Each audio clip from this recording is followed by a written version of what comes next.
Hello, and welcome to the Hopkinton Public Library's Adult and Teen Take and Make. If you signed up for our Take and Make in our event calendar, you will be able to pick up materials for the Take and Make this week. We will contact you to confirm your pickup time. If you were not able to sign up on our event calendar, you can still participate by picking up a few basic materials at your local craft store. We will be having more Take and Makes for adults in the future, so be sure to check out our calendar for more events. We've linked to our calendar in the description. This month, we'll be making a quilled paper rainbow. If you've never quilled before and you've looked at some of the absolutely astounding quilling projects out there, don't feel overwhelmed. Our quilling project today is the simplest quilling project in existence, so I promise it will turn out nicely even if you have no experience. Let's take a look at our materials. First, we've got some quilling paper in a bunch of colors. This is normal paper, but it's been cut into thin strips.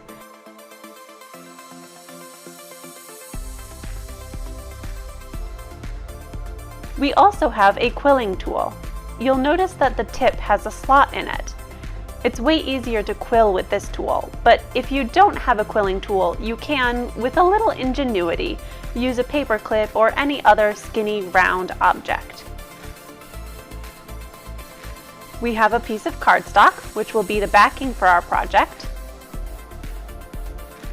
And last, we have our cheat sheet. You will also want a pair of scissors and some glue. Teens, if you're not comfortable using a pair of scissors by yourself, I suggest waiting until an adult is home. I also like to use either a paintbrush and a glass of water or a card that you don't mind getting some glue on, but these are optional. You may also find a pair of tweezers useful. Great, let's get started. The first thing I'm going to do is make some fluff for my clouds. You guys will start with white paper for this, but I'm going to use purple so that you can see it a little bit better. I'll take my first piece of paper and slot it into the end of my quilling tool. Then it's just a matter of wrapping it up. I'm going to do this slowly and carefully to make sure that my cylinder stays flat instead of spiraling upwards into a tornado or horn shape.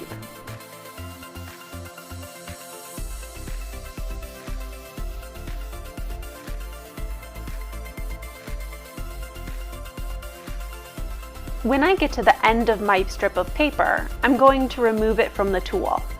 Then, I'll let it slowly pop open a bit between my fingers. I want my clouds to be fluffy. Once I've let it open to the size that I want, I'll glue it in place. You need just a teensy amount of glue, so I'm going to put a small amount of glue on this scrap of paper and apply the glue with a paintbrush. You can get quilling glue dispensers that have super teensy tips, but I'm a fan of the paintbrush method. I will make sure to drop my paintbrush into a cup of water though, to make sure the glue doesn't dry on the paintbrush and ruin it.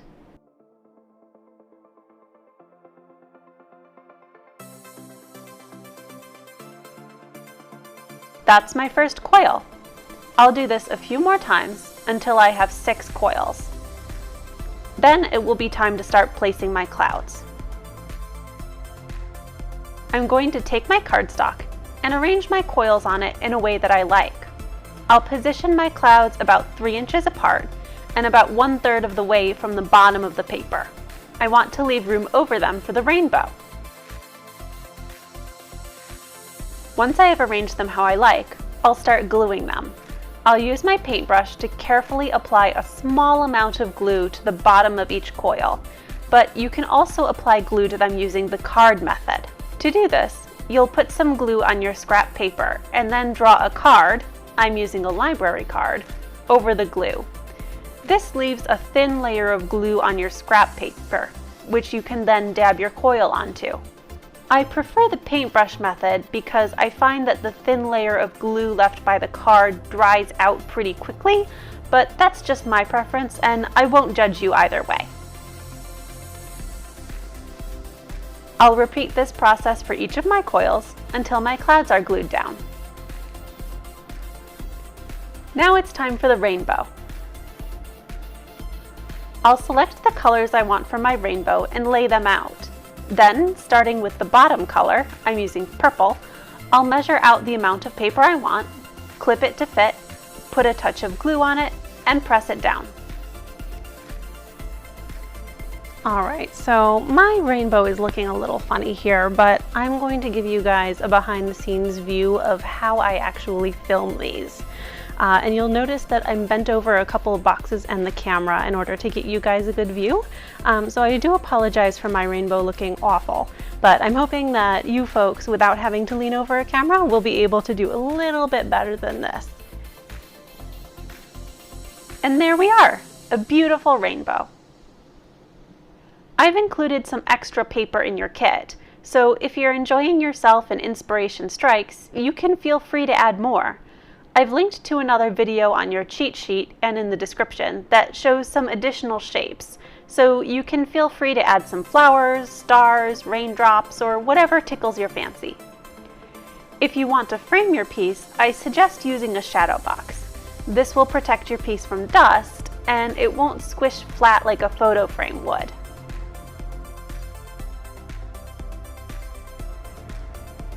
That's it for today. We hope you enjoyed our take and make. Next month, we'll be making hand-bound booklet pamphlets, so don't forget to sign up on our calendar. Links to our social media feeds are in the description.